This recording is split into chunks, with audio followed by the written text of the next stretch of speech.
Do your own research. What we always try and give people, Mike, I believe, is we give them the tools to understand, to dissect their market and understand really what's occurring, because none of these charts matter. None of these channels matter on a national scale. They don't matter. Real estate, certain real estate in my market works really well. Other real estate in my market sucks and it doesn't work and it never will and it never has. Right. Or it used to and it doesn't anymore, or it used to not work and now it might make a little bit of money. As you know, folks, people have been calling for the housing crash the last 5 years. And if you listen to Logan Matashami, it's actually been 13 years of housing crash calls. Well, we have one individual on this panel who has done some deep and dark research on 3 housing crash calls, and we're going to go into them. Did they get it right? Did they get it wrong? Or was it a complete flop? Dion, you've done a lot of work on this. We're going to talk interest rates, foreclosures, and inventory. Tell us why you did this, why it was important, and what you found out. Well, the starting idea was, it's 13 years. I've broken it down many times on every time I bought a property, here's the reasons why everyone was screaming not to buy a property. Financial freedom happened because I ignored the fear, uncertainty, and doubt. But specifically since 2020, there are some YouTube channels that just blew up because fear sells, and there was a lot of things to be afraid of. There was a lot of uncertainty, like real things. We had never had a pandemic. We had places that had eviction moratoriums in place for 3 years. People didn't have to pay the rent, couldn't be kicked out. Like I get the fear coming in there. And so my initial start was, as much work as it takes to put information together on a chart, I'm going to go to the YouTube channels who have the crash videos from 2021, 2023, 2022, and I'm going to call out, this is what they said. This is, if you watch this video, here's how much you lost. And then I realized they're not stupid. The videos are there. They want the video count. Yeah. But they've changed title and thumbnail on hundreds of videos. So the amount of work it would have taken would have been to watch videos to get, I'm not doing that. I'm not watching their stupid stuff from 3 years ago that was wrong, to figure out what was the real title originally. So instead, I just thought, okay, here's the things that they've talked about over and over and over. The only one that's not on here that I almost went into, but it was too easy to prove wrong, was when forbearance ended. Because less than 1% of the people in forbearance ended up even starting foreclosures. But if you like, this is the call for interest rates. Yep, here we go. Because the fear mongers like to put up their fancy chart. Now, I'm not a fancy chart maker, but I've got the information here of the interest rates. When homes cost 100% of their value, every point interest rates go up, home prices are supposed to go down 10%. We heard that call hundreds and hundreds of times. Some very large channels were adamant that as interest rates go up 1%, pricing would fall. The largest I remember was Meet Kevin. Meet Kevin had said that repeatedly. And I was actually on the Meet Kevin show, and we debated that for a while. And it's just not mathematically how it works, people. I mean, it's like, have you not looked at a 50-year chart? You're crazy. Yeah, it was really great with Meet Kevin and Graham Stephan, 2 channels I watch. And when they make not their reacting to videos or their Jubilee videos, but they're, here's a financial concept. I like the way they think. Yeah. And they both started out with, as interest rates rise, here's what's going to happen to prices. And about a month or 2 in, when they realized that it wasn't happening, they started making here's the crash video. And then the video was 10 minutes of why there's no crash coming, because they knew what sells. Yeah, they know that's something I learned after 15,000 videos. You can't beat the algorithm with volume, Zuber. You got to play the game. So I got to change. Yeah. Matt, when you look at this, what do you think? So Dion, do you want to take me through it? So I'm seeing interest rates because I don't see the big dip in 2021. So when interest rates were where they at in 2020, right? Interest rates have trended. So it's predicted price crash. Predicted, got it. The interest rates in 2021, they were a little lower. Like 2020, they were at 0. Fed rate was 0. So in 2021, it wasn't going much lower than that. Oh, I see where the 0 is clocked in there. I see. So that's why I see. Bottom, right? Yeah, zeros to the left. Like I said, what I was saying was not much movement, but it's not much. But I understand why it's not much movement now. There's not much movement because it's so close to 0. Correct. Right? On the percentile basis of where the rates are. Yep, you're exactly right. They have come up. They're in the 5, I think right now. Fed rates 5 something. So the lending rate that we see is 7, 8, whatever you can buy it down to. It's increased Mhm. basically 5 points, meaning we should have seen a 50% crash in prices. The prediction would have went, it says, down to like 70 in reality, because it's not gone up as much. Right. But what happened? The green line is what really happened with prices. Right. When the prediction of and they weren't presenting it like, I think this will happen. They were saying This is what's gonna happen. mathematically, facts state this is what has to happen. Yeah, it was very, I mean, I remember the videos, and I remember creating like, guys, that's not how it works. They were very declarative. They were basically trying to say, as interest rates go up 1 point, the payment impact is X. And thus, when you have an X payment impact, you have to pay less. And I'm like, that might be mathematically how it works, but that's Correct. not how housing works. Correct. And it was, and the other thing that people really missed is, and I've said this repeatedly, the Fed broke housing not because they raised rates, it's because they kept them too low for too long. Correct. So you allowed buyers and refinancers to lock in fixed shelter costs at artificially and once in a lifetime rates, which has broken the housing market for a freaking decade, right? We're only 5 years into a broken decade. So pretty crazy. Yeah, we're not seeing a lot of rental appreciation as far as rents going up a lot anymore. Like, they've really kind of flatlined. In some cases where we were breaking a unit into the market at 2023 or 24, and those people have been there for 2 or 3 years, it's either flat, or in some cases it might even be slightly down. Yeah, I've had a couple go down. Yeah. Yeah, we've had a few, out of all the ones that we've re-rented, we've had a couple of them go down. We've had a lot more go up because tenants have moved out, and it's given us an opportunity to recapture more of the market back. Yeah. So it's like we would do the binder strategy with them to get it from 15 to 1900, but market's really 21 or 22. When they move out, we then, go through, clean it up, do a little spruce job, and we're at 2195. And so when people are like, well, I just don't want you to be mad that I'm leaving, dude, I will help you pack. Exactly. I'm going to make an extra, for me. I'm going to make an extra $3 or $4 grand this year, not keeping your rent artificially low. Yeah. Now we do that for retirees, because we know that they live limited income. So we do that for retirees where we keep their rents artificially low. However, if you are gainfully employed, or if you are a Section 8 tenant, you pay what the market pays. You pay what everybody else pays.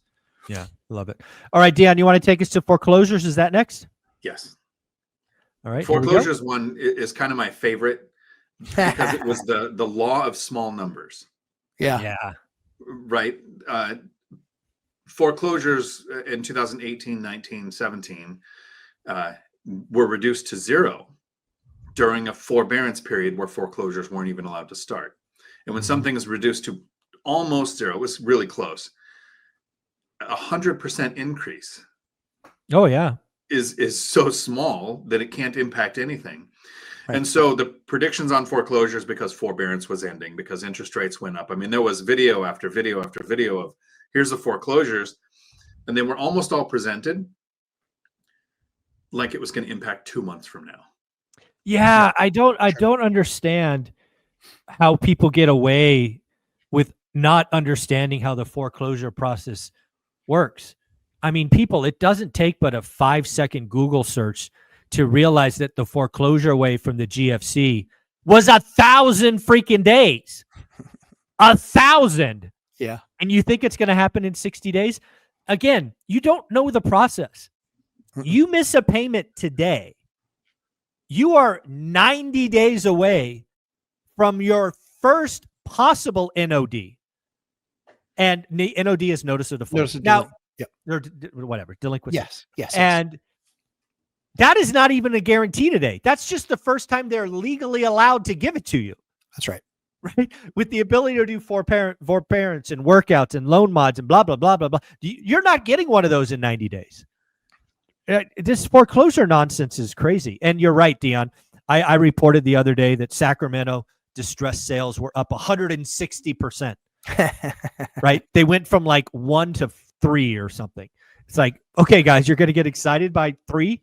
It's just wild for me to look at this stuff. The other thing that gets looked at a lot too is like the tax foreclosure sales, like taking it back based on taxes not being paid. I can tell you that I've bought 3 of those properties ever. Yeah. And I can tell you that the shortest amount of time from the person being out of the property to when I was allowed to purchase it, the shortest amount of time was 18 months. Wow.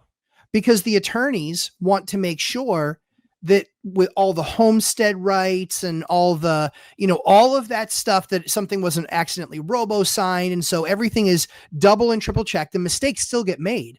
Sure. But the issue is the amount of time it takes to get there. 18 months was the soonest I've ever bought any property from a city or town.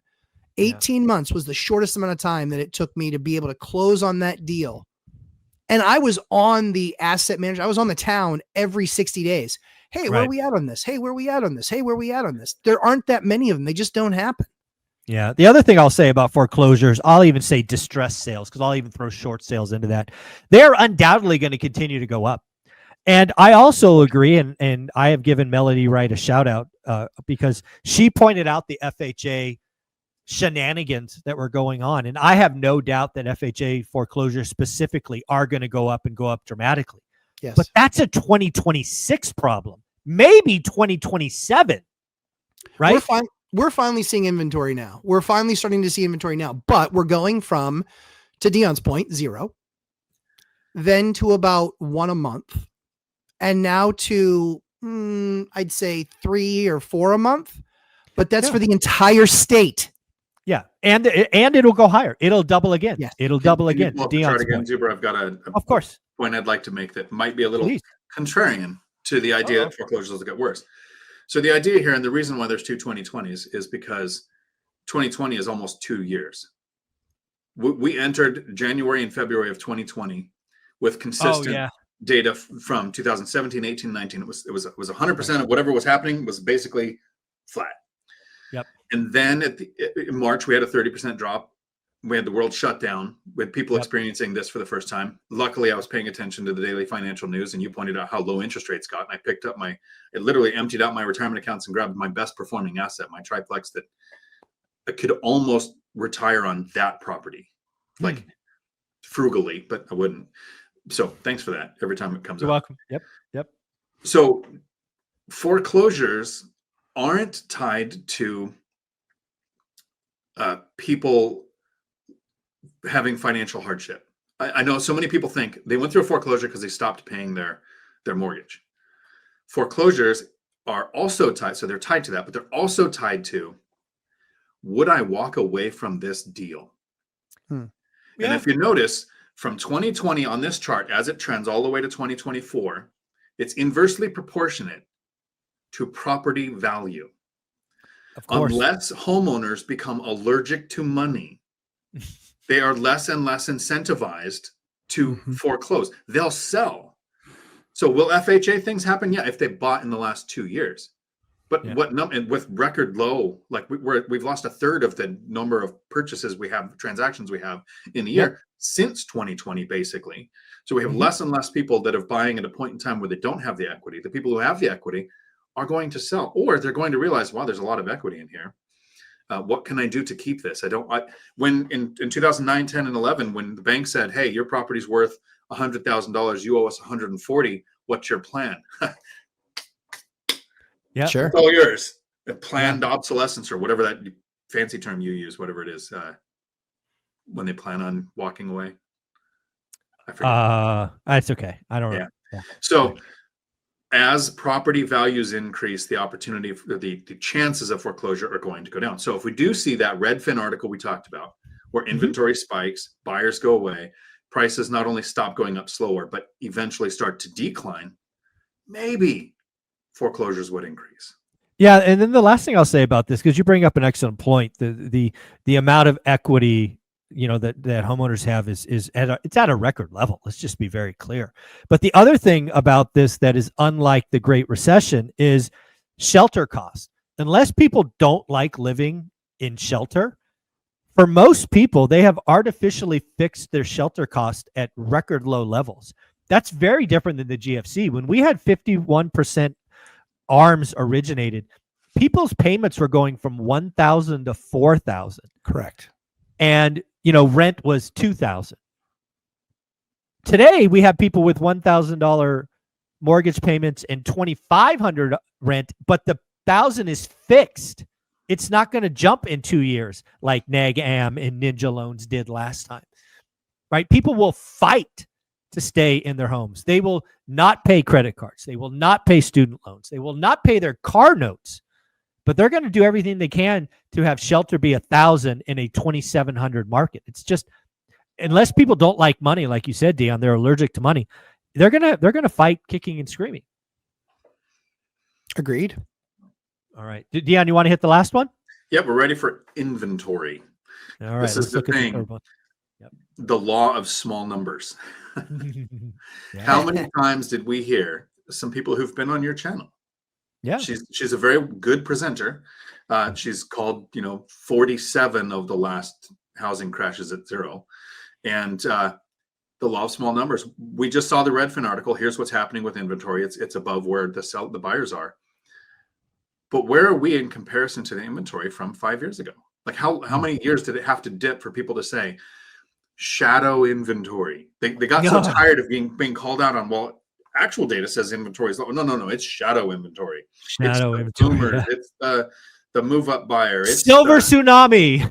What was the main one was Gen Z, not millennials, living with their parents to the age of 26 at more of a time than any point in history. Like all of these excuses for here's why shadow inventory was going to hit the market. Mm-hmm. Did it? So we're right back to that law of small numbers with Redfin saying, look at inventory being up. Yeah, we're what, 80%, 90% of where we were in 2020. And when everybody goes, well, yeah, it means we're back to almost normal. Yeah. So in normal from 2013 to 2020, where was the crash in those 7 years? Mm-hmm. Yeah. Nowhere. So. Yeah. Again, and then the inventory one is the one that really is interesting. Like we talked about with the Redfin article, it's unit mix, it's type, it's price points, it's quality, more inventory, wish pricing. Let's never forget wish pricing. Right. And then the last thing is what people don't really realize about all supply demand charts is that it's the buyer who makes the price, right? Not the seller. Sellers can pick any number they want out of air, but it's the buyer who actually makes the deal. So, Dion, there's a lot of great work done here. Matt, any thoughts on this?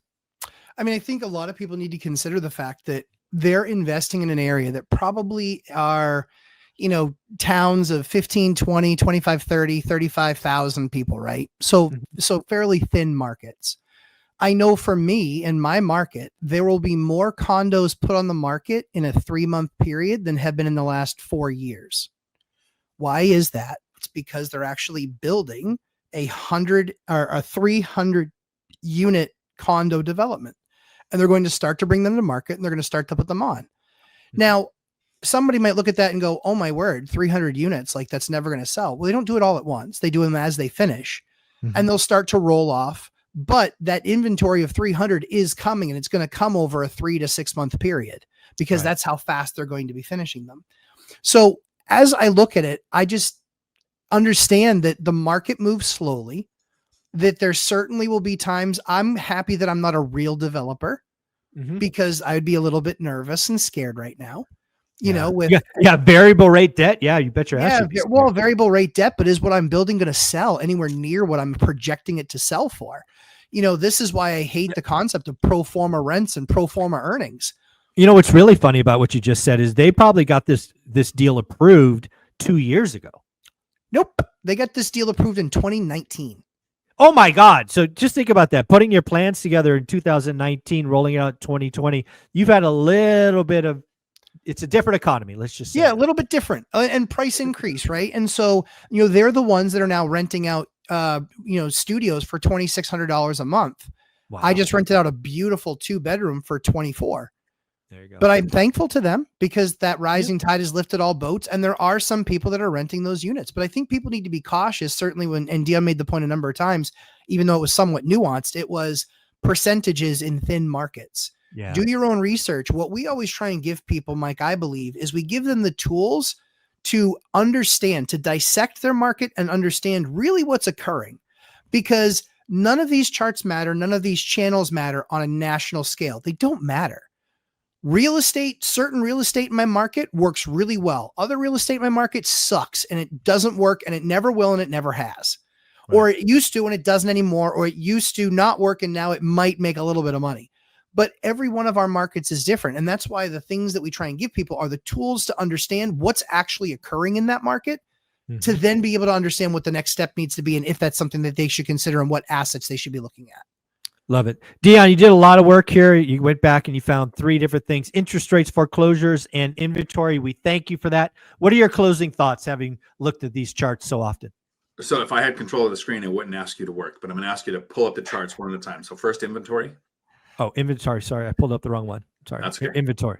So every time I talk about investing since 2013 and closing on a property every couple of years in the beginning, I talk about the reasons why you shouldn't buy when I did. Everybody was screaming.